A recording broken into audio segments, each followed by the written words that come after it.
Hoof trimming is another management practices that is very important when it comes to the movement of goats. And hoof tends to grow, especially if the place they are walking is rough, and the hoof becomes too long as indicated in this particular diagram. And the once if this hoof trimming is not done, the hoof tends to collect a lot of dung and dirt, and that one can cause foot rot, which is an infection, whereby the animal gets some wounds at this particular point. We have wounds, and this is very bad. So the wounds develop if hoof trimming is not done. So, and also to ease the movement of the goat because it has a lot of difficulties when it comes to moving. So it is important to do hoof trimming, and hoof trimming should be done once the farmer has realized that the hoofs of the goat are long.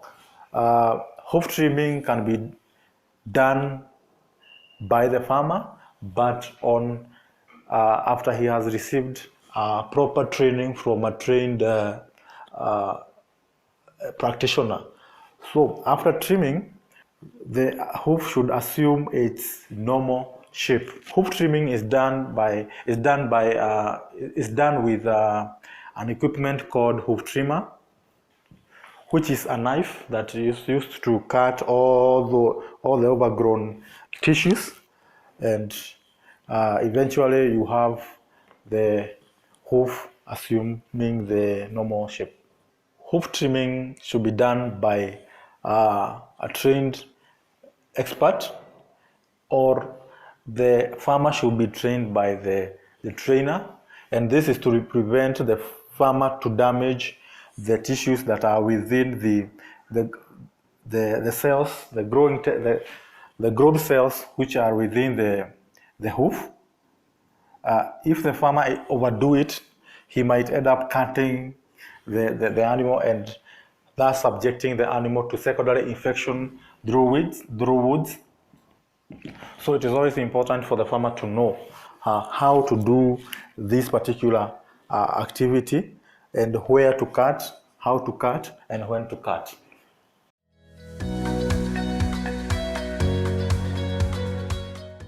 The other management practice is disbudding, and disbudding basically means burning the bud using a hot metal.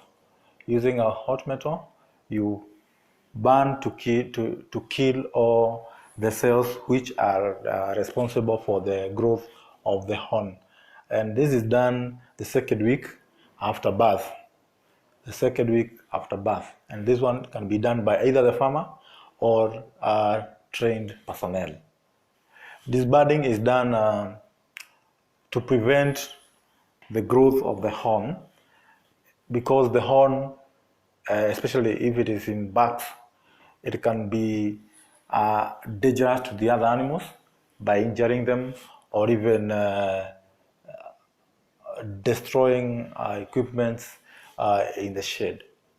Disbudding is done once, and that is after the second week of birth.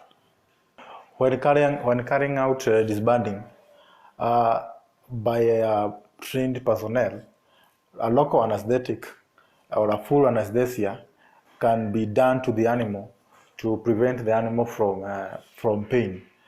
For local anesthesia, the animal is injected using using a product like lignocaine, and that particular area become numb, and disbudding can be done without the animal feeling pain. And for the full anesthesia, this is where you use a product or a chemical, and the whole animal sleeps, and the disbudding process is being carried out. Dehorning. Dehorning basically means cutting off the horns, and this is done especially when disbudding was not done, or when the farmer want to do away the horns of the back of the door.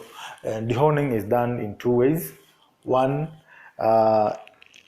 it can be done using, you can cut the horn using a wire, what we call dehorning wire. This is a wire which the the person doing dehorning cuts the horn, and before doing dehorning using this method, a local anesthesia must be done, whereby the animal is injected using a drug just to prevent the animal from feeling pain. After cutting the horn, the arteries producing blood are burnt using a hot metal to prevent blood oozing.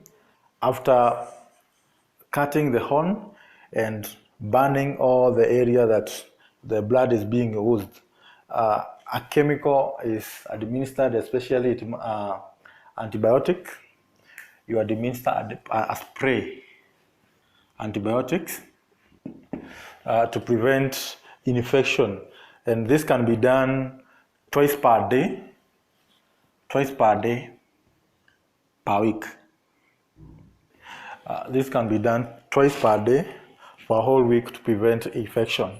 The other method of this deworming is using a rubber ring. Use of rubber ring. The process is slow, but not painful to the animal, because the ring is inserted at just, if these are the horns,